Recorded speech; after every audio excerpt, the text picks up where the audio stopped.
Hello again. I'd like to talk to you a bit about paragraphs. We understand paragraphs a little less certainly than we can understand sentences, and that's because sentence structure has generally agreed upon grammatical structure that allows us to refer to that structure as our means of analyzing sentences. That's simply not so with paragraphs. Linguists describe two elements of paragraphs, cohesion and coherence, that we're going to use to try to understand how and why readers respond to effective paragraphs. Whereas with sentences we worked with sentences that had problems that needed to be corrected, it makes more sense when we look at paragraphs because they're not so readily able to be analyzed in terms of their structure. For paragraphs, we're going to look at effective paragraphs. We want to look at paragraphs that work. I am going to show a before and after paragraph first, in which there's a paragraph that doesn't work so well. But after that, we'll be looking at positive structures of paragraphs and show you how paragraphs that work hold together using cohesion and coherence. Cohesion signals how sentences relate to each other. It's either how the sentences are tied together each to each as you move through a paragraph reading it, or it's how groups of sentences relate to each other as recognizable groups within the development of a paragraph. You can think of cohesion as elements that tie the paragraph together or glue the paragraph together physically. It's almost like physical cohesion that we're talking about.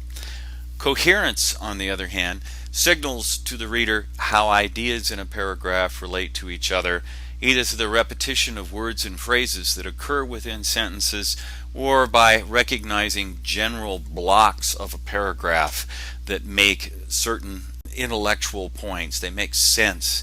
You can think of coherence as elements that tie a paragraph together intellectually, which means as the reader reads, you understand these elements, these pieces of the paragraph to relate to the ideas that the paragraph is presenting. The distinction between these two elements is somewhat tenuous, but I hope you'll see it in the samples that I'm showing. But the bottom line is that cohesion refers to glue. Things that glue the paragraph, tie the paragraph, chain the paragraph together almost physically. Whereas coherence is much more intellectual. It has to do with ideas. It has to do with the way the ideas are developed in a paragraph. So let's look first at cohesion. We're going to deal with two cohesive strategies: forecasters and given new chaining. Here's a paragraph from a fisheries report done for the state of Washington, and I'm going to read it. Even though I know you can read it, I think it helps to hear it aloud. Most selective harvesting is based on behavioral differences. Commercial fishermen can take advantage of these differences by using their knowledge and experience with the aid of devices such as modern navigational equipment and fishing gear. Salmon gill netters of Puget Sound avoid even on foggy and stormy nights. Sounds pretty dramatic, huh? Certain areas that are known to have large dogfish concentrations. I think you'll find that dogfish in the paragraph and other types of fish, there are certain fish you want to avoid. Puget Sound salmon seiners, it's almost poetic here with the alliteration, avoid certain areas where juvenile salmon are taken in large numbers. Don't want to jeopardize the smaller, younger stock of salmon.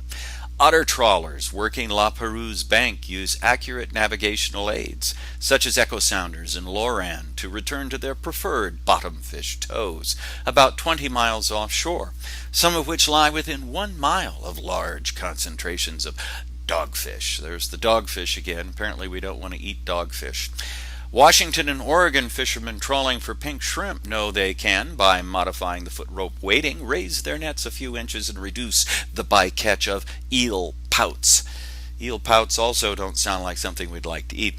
They can sometimes, by reducing flotation, lower the head rope height and reduce the bycatch of smelt. Troll fishermen, those little guys under the bridges, find that many factors contribute to the selective capture of certain species, including geographic location, water and gear depth, trolling speed, and type of lure. What's wrong with this paragraph? Well, there's nothing wrong with it at the sentence level, and that's why I do use this one as a before and after example. If you were to go through and try to edit this head first, changing it so that it has action verbs and all of the rest that we've done at the sentence level, you'd see that the sentences that are in here already are pretty good head first, action verb sentences. But it just does not cohere. It doesn't hang together as a paragraph. It's really hard to tell what's going on. It's full of information. It's a content dump. There's lots of information in here. Pink shrimp, eel pouts, dogfish, juvenile salmon, you name it. There's just fish and other types of things all over the place. That's the problem. They're all over the place. We need something to signal to the reader what's going on. Now here is a revision using forecasters. Not much looks different in the edited version, but let's see what has happened here. The result of these differences is often either a geographical vertical variation or a difference in food preferences. Commercial fishermen take advantage using knowledge and experience with the aid of modern navigational equipment. This would be a major heading or a major area of discussion. Here's another major area of discussion, and here's another. And here's the first forecaster. For example, which tells us that what we're going to receive is an example of this category, knowledge and experience. And sure enough, salmon gill netters avoid, because of their knowledge and experience, these dogfish. Also is another forecaster, and there's several of them in here. We'll just put an FC here. This is the forecaster. This also is the forecaster. We call it a forecaster because it tells the reader to look ahead. I guess it could be a backcaster too, because it says that if this is a for example and this says also, this is another sub-discussion. We'll just call it an SD, a sub-discussion of a major discussion, as this up here is the first sub-discussion of the major discussion. Similarly, tells us we are still in this sub-discussion area here, having to do with knowledge and experience in modern navigational equipment. And each of these refer to different types of fishermen using their experience. Down here, on the other hand, is a forecaster, a phrase that signals that we are now moving to a different major head, because it's on the other hand means new topic. And sure enough, it's vertical distribution that we're now talking about. And this is all vertical distribution. Similarly, tells us we're going to get a second vertical distribution discussion. And sure enough, we do. They reduce flotation, lower the head rope height. In other words, it goes up or down. And this is what happens. Finally, is the last forecaster. It's not as clear that it's telling us that a new major category is in there, but indeed it is. It's the food preference category, because the lures imitate or lure fish by imitating species they eat. So the forecasters here are, for example, also similarly, showing you that you are looking at information, content that is a subdivision of a prior major category. And then on the other hand, which was this one right here, on the other hand, tells us we're going to get a new major category, and then here's the similarly second subhead for that one. Given new chaining is probably more important and a stronger tool for editors. So let's put 3 check marks, each of them larger than the next. Given new works this way.